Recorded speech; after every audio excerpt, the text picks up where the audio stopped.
Nesta noite eu gostaria de pensar com vocês e estimulá-los a podermos estar mais confiantes ainda em Deus, apesar desse tempo de crise, onde muitas coisas nós temos presenciado, nós temos visto, mas o tema desta noite para nós é: no mundo tereis aflição. E aí faríamos uma pergunta: o crente em Jesus pode vir a sofrer? Se a resposta for não, então por que o sofrimento nos aflige? E aí nós poderíamos ficar realmente apreensivos quanto a isso, né? Tanta coisa tem acontecido, né? Temos visto pessoas morrendo todos os dias, vizinhos, pessoas da família. Então, a gente poderia... Domingo também o pastor pregou e fez essa pergunta: por que Deus permite isso, né? Qual é a... Mas o consolo para tudo isso é que o Senhor Jesus já havia predito e deixou para nós, nos informou: tenho-vos dito isso para que em mim tenhais paz. No mundo tereis aflição, mas tende bom ânimo, eu venci o mundo. Então, dentro desse contexto que Jesus estava informando que haveríamos de passar por boas e muitas, e se nós observarmos ali no início do seu ministério, e o próprio seu ministério terminou com uma tragédia, vamos dizer assim, né? Porque apesar de todas as coisas boas que ele fez, curou pessoas, fez tantas coisas, ressuscitou gente e acabou morto numa cruz. Então as aflições no nosso tempo presente, elas são de ordem natural. A Bíblia diz que a criação geme e está com dores de parto pelo que o ser humano tem lhe feito, conforme Paulo escreveu aos Romanos no capítulo 8, 22. Imagine, há 2000 anos atrás, o apóstolo Paulo já escreveu isso, né? Que a criação estava gemendo e está com dores de parto pelo que o ser humano tem feito. Ainda nós não tínhamos a agressão na natureza, ainda as grandes mortandades ainda não haviam, as grandes guerras e tantas outras tragédias, pandemias que nós tivemos aí, né? E tantas outras coisas que, né? A própria guerra santa das religiões ainda não haviam sido desencadeadas, porque aqui Paulo escreveu aproximadamente o ano 60, o ano 70 desta era. Então, as tragédias grandes ainda não tinham ocorrido. Então, a situação daquele tempo para hoje, se nós formos fazer uma analogia novamente, de que a criação está gemendo, já estaria quase em óbito, né? Observando as grandes cidades, observando os efeitos da natureza, a mortandade dos rios, da devastação das florestas, enfim, tantas tragédias e tantas coisas que o homem tem feito, e com certeza a natureza ela tem sofrido. As aflições por ordem econômica, a pobreza, a fome e a miséria continuam a flagelar vidas ao redor do mundo, e inclusive nos servos de Deus. E a gente observa que isso é uma situação que está presente no mundo, mesmo nos relatos bíblicos. A gente vai observar que havia pobres e havia ricos. Lá no registro de Marcos, capítulo 12, verso 41 ao 44, muitos ricos depositavam, mas teve lá uma situação lá que Jesus observou, que tinha uma pessoa que deu tudo lá, 2 moedinhas. Então havia aquelas pessoas que davam muito porque tinham muito, e aquelas pessoas que davam muito por não ter nada também, porque as 2 moedas refletiam então a tudo que tinha. As aflições por ordem física, as enfermidades atingem também os crentes de natureza espiritual e natureza física.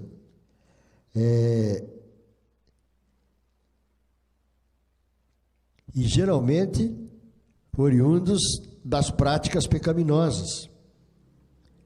E isso vai perseguindo a nossa geração, as gerações que antecederam e as que seguirão, tudo em razão do pecado. O homem, quando desobedeceu a Deus, o homem, quando decidiu tomar as decisões por si só, as consequências vieram, e a gente observa que após lá a tragédia do pecado sendo inserido no contexto social da humanidade, através de Adão, os efeitos já foram imediatos.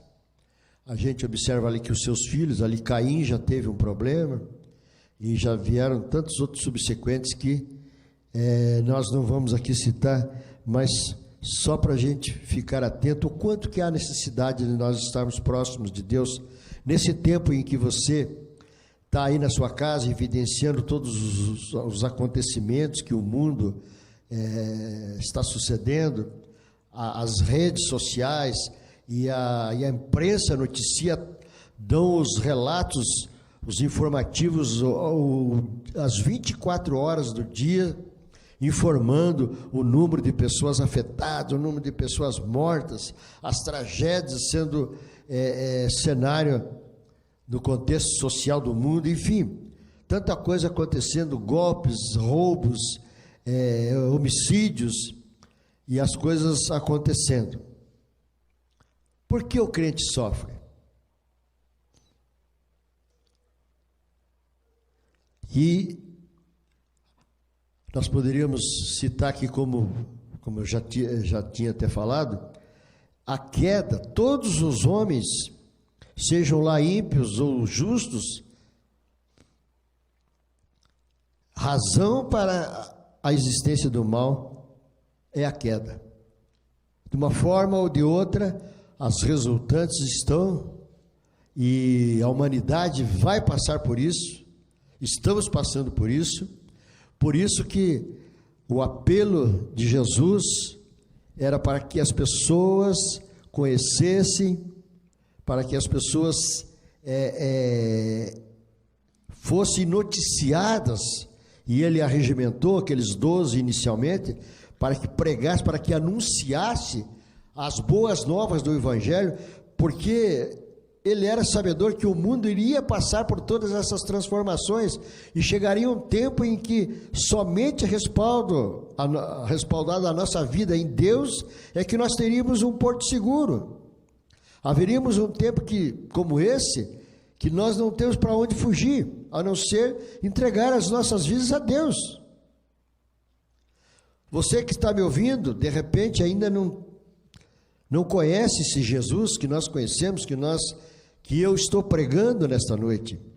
Eu digo para você que, dado o momento da minha vida, eu não tinha outra escolha senão respaldar a minha vida em Jesus, entregar a minha vida, porque os recursos não existiam, as coisas estavam difíceis, e Deus, na sua infinita sabedoria e amor, nos deu as condições necessárias para que nós chegássemos até onde nós chegamos.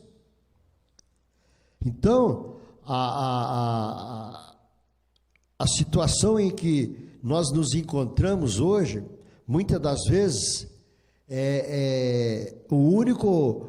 a única esperança que nós podemos ter é respaldar a nossa vida em Jesus.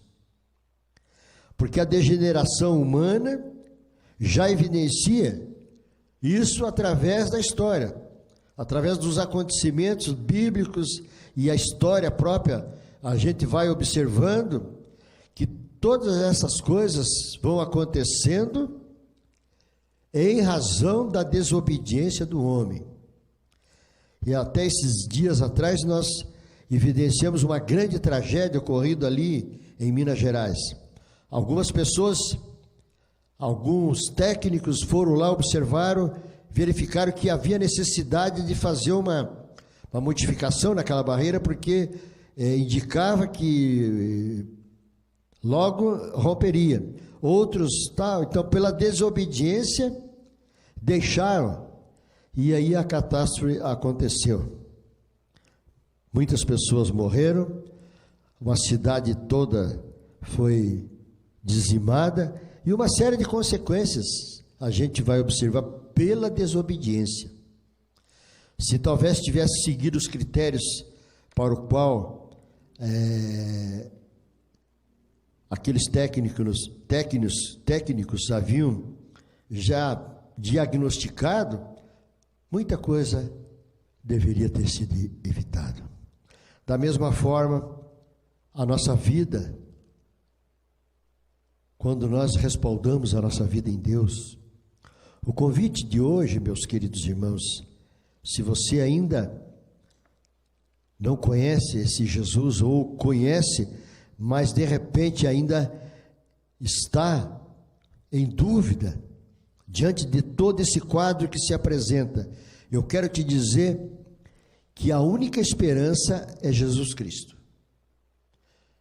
E esse tempo que Deus está permitindo de ocorrer todos esses fatos, de nós estarmos aqui em 4 pessoas nesse auditório, fazendo aqui essa transmissão, para que você pudesse ouvir aí na tua casa, não temos a condição de estarmos presencialmente, tudo isso é permissivo de Deus, talvez para que você possa refletir na tua casa, como é que está a tua situação com Deus?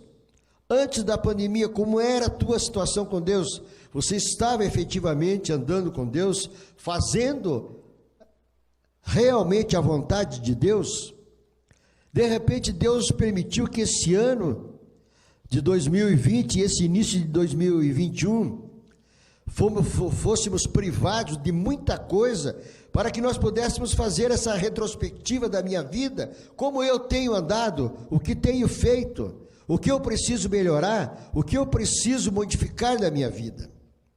De repente, esse tempo pandêmico é uma escola de Deus, é um tempo que Deus quer falar conosco, quer falar com a igreja, quer falar com os crentes, quer falar com os políticos, quer falar, enfim, quer falar com as nações.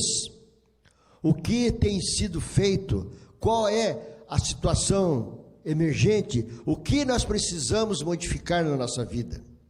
Eu confesso para os irmãos que, diante desse quadro que nós estamos vivendo neste ano, muitas coisas eu reanalisei, muitas coisas eu remodelei na minha vida, muitas coisas eu modifiquei, em razão desse tempo que a pandemia nos ensina. Com certeza a nossa igreja nunca vai ser mais a mesma, porque teremos esse tempo que passou. Ficamos um ano praticamente sem o contato com os nossos irmãos, aprendemos tantas coisas, mas eu quero te dizer e quero fazer um apelo para você, você que no começo da pandemia talvez ainda estava com meio termo com Deus, há um tempo de conserto, há um tempo de transformar a sua vida, há um tempo de entregar-se totalmente a Deus, para que não ocorra, talvez, o que ocorreu em muitos lares, a perca dos entes queridos, a perca de uma pessoa amiga, enfim, o próprio sofrimento da enfermidade, a gente vendo as pessoas sofrendo, e eu tive a oportunidade de conversar com pessoas que retornaram após o tratamento, a fadiga, o cansaço. Eu conversei esses dias ali com um rapaz com 24 anos de idade, que ficou entubado, ele perdeu praticamente 70% da sua capacidade de respirar e da sua potência física. Imagine um homem com 24 anos, no auge da sua potencialidade, perdeu praticamente 70% da potência da sua vida. Meu querido irmão, você que está me ouvindo, é tempo de nós renegociarmos a nossa vida, é tempo de nós reavaliarmos a nossa vida, e se você está em dúvida, se você está em débito com Deus, hoje é o momento de você restabelecer a sua vida com o Criador, para que nós possamos desfrutar dos benefícios que com certeza Deus tem para nós. Mesmo as características do novo nascimento, mesmo assim, nós vamos sofrer alguns percalços. O escritor, a carta aos Hebreus, ele enfatiza e vai falando, ali no capítulo 12, do verso 3 até o 11, ali aproximadamente, e ele vai falando de tanta coisa. Olá, só para nós entendermos, porque o Senhor corrige o que ama e açoita qualquer que recebe por filho. No verso 6 do capítulo 12, no verso 7 ele diz, se suportais a correção, Deus vos trata como filhos, porque filho há a quem o pai não corrija? E ele vai falando, aqui vai fazendo esta aplicação para as nossas vidas, para que a gente possa entender o porquê que Deus está fazendo isso. Porque se você não tem Deus no coração, se você não conhece a Jesus Cristo, você com certeza está se questionando e perguntando, mas por que Deus está matando tanta gente? O porquê de tudo isso? Mas eu digo para você que há paz nas aflições. A soberania divina na vida daquele que crê. Deus sonda por inteiro a nossa vida, para que nós possamos falar como o salmista, lá no Salmo 31, no verso 7, ele diz, eu me alegrarei e regozijarei na tua benignidade, pois consideraste a minha aflição, conhecesse a minha alma nas angústias. O salmista, nesse salmo, ele vai fazendo uma contemplação de toda a sua vida, mas ele vai glorificando a Deus, porque com certeza Deus estava na sua vida. Ele diz, apesar de todas as minhas aflições, mas Deus contemplava o meu coração. E eu quero te fazer o mesmo apelo do salmista, que você contemple a Deus, para que Deus contemple o seu coração, a sua necessidade, lá onde você estiver. Não se desespere. O Senhor, Criador dos céus e da terra, cuida inteiramente de nós, de você, porque a terra é do Senhor e toda a sua plenitude, conforme Paulo escrevendo lá aos Coríntios, na primeira carta, no capítulo 10, no verso 26, que Deus cuida inteiramente de você e dos seus, porque a terra é do Senhor e toda a sua plenitude, em toda a sua plenitude. Tudo coopera para o bem. O escritor aos Hebreus reconhece que o Senhor muitas vezes usa a provação para corrigir-nos e fazer brotar em nossa vida o fruto pacífico da justiça. Eu li ali o verso 6 e o verso 7. No verso 3, considerai, pois, aquele que suportou tais contradições dos pecadores contra si mesmo, para que não enfraqueçais, desfalecendo em vossos ânimos, ainda não resististes até o sangue, combatendo contra o pecado. E ele vai fazendo as aplicações, e no verso 11, para que ele finaliza essa parte aqui, e na verdade toda correção ao presente não parece ser de gozo, senão de tristeza, mas depois produz um fruto pacífico de justiça, nos exercitado por ela. Deus tem algo na sua vida, Deus tem algo na minha vida. Deus está permitindo esse tempo para que nós pudéssemos, quando passar essa pandemia, Como eu falava, a nossa igreja, as igrejas nunca mais será como era antes, vai ter algo novo, Deus vai fazer algo, Deus vai promover algo. Romanos capítulo 8, verso 28, todas as coisas contribuem juntamente para o bem daqueles que amam a Deus, que são chamados por seu decreto. Para nós finalizarmos, e eu quero deixar esse convite para você, para que você se apegue com Deus, para que você faça novamente aquele compromisso que você que porventura estava meio afastado dos caminhos do Senhor, você que estava enfraquecido na fé, você que precisa voltar para os caminhos do Senhor, você que está firme, reavive o compromisso com Deus, porque Deus quer falar conosco nesse tempo. Deus precisa de pessoas firmes para levar uma palavra de consolo àquelas famílias, aquelas pessoas que estão perdendo seus entes queridos. Por isso que eu disse, Deus está nesse negócio, de uma forma ou de outra, Deus permite essas ações do pecado, mas para que você possa se afirmar, que você possa renovar, para que você possa entregar a sua vida. O olhar para o sofrimento e a aflição humana e desfrutar da paz parece loucura. Mas quando entendemos que Deus age segundo o conselho da sua vontade, usando sempre o bem e o crescimento dos seus filhos. Concluindo, a vida cristã envolve períodos difíceis e trabalhosos. No entanto, se a nossa expectativa estiver na soberania de Deus e no seu bem, desfrutaremos, mesmo que andemos em aflição, da mais perfeita e sublime paz em Cristo Jesus. Amém?